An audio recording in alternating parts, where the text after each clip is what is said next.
Bonjour et bienvenue sur le Cogito de Dr Marcos, la capsule de la réflexion scientifique. Aujourd'hui, nous nous intéressons au civisme en rapport avec l'énergie. Le civisme, c'est l'art d'être citoyen. Le citoyen, c'est celui qui est soucieux du développement de sa communauté et qui se montre participatif. L'énergie, d'origine grecque ancienne, est apparue avec Aristote et pour faire court, on peut définir l'énergie comme le moteur de tout changement physique, thermique, chimique dans l'univers. Ce qui nous intéresse ici, ce sont les enjeux cruciaux et mondiaux de l'énergie, à savoir les questions des changements climatiques, les impacts environnementaux et surtout la rareté de la ressource par rapport à la demande sans cesse croissante en énergie. Nous abordons donc la solution de la transition énergétique à travers l'efficacité énergétique et la sobriété énergétique. L'efficacité énergétique et la sobriété énergétique mis en relation ou en rapport avec la citoyenneté pour ressortir la volonté individuelle marquante qui sert de levier, de pont entre ces deux notions. Ici, nous ne considérons donc pas les besoins industriels en rapport avec la protection de l'environnement, par exemple, qui pourrait faire intervenir l'autorité publique et amener l'entité industrielle à pratiquer l'efficacité ou la sobriété énergétique. Nous nous intéressons dans cette capsule à la volonté individuelle propre qui amène l'individu, le citoyen modèle, à pratiquer de son propre chef l'efficacité énergétique ou la sobriété énergétique.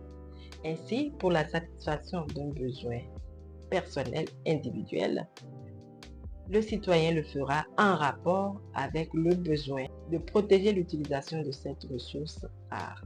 Ainsi, à satisfaction égale, le choix d'une réponse qui permettra d'utiliser moins d'énergie.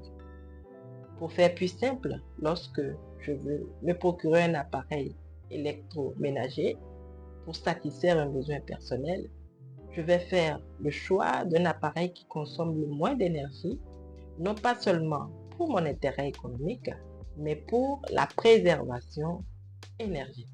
Cette volonté individuelle peut être encore poussée lorsque je décide par exemple de dépenser plus dans le choix de cet appareil pour la préservation de l'énergie. Lorsque je décide par ailleurs d'amoindrir mon besoin individuel, par exemple, j'ai besoin de rafraîchir mon espace, je décide de mettre l'intensité à un degré moindre pour réduire l'utilisation de l'énergie au profit de la disponibilité énergétique. Je suis dans la logique de la sobriété énergétique. Ce qu'il faut retenir, c'est que la manifestation de la volonté individuelle dans ce cadre permet de satisfaire à la fois un besoin individuel et un besoin communautaire. Ce qui met en relation un élément du droit privé avec un intérêt public, voire international. En étant soucieux des problématiques énergétiques, je suis à la fois bon citoyen, mais mon intention dépasse le seul espace territorial pour s'insérer dans une lutte, dans un enjeu, dans un défi communautaire. Je deviens alors citoyen du monde. Notamment parce que la question de l'efficacité et de la sobriété, en se faisant proche de la citoyenneté, appelle à un sursaut qui interpelle l'éducation des enfants, étant donné que l'énergie est une question actuelle pour la préservation et tous les enjeux, les corollaires liés à l'énergie. La génération montante est appelée à s'imprégner dès à présent de la question de l'efficacité énergétique et de la sobriété énergétique, qui est une question très importante, notamment en ce qui concerne les enjeux à venir. Voilà ce que le projet de Dr Marcos vous propose aujourd'hui. À bientôt.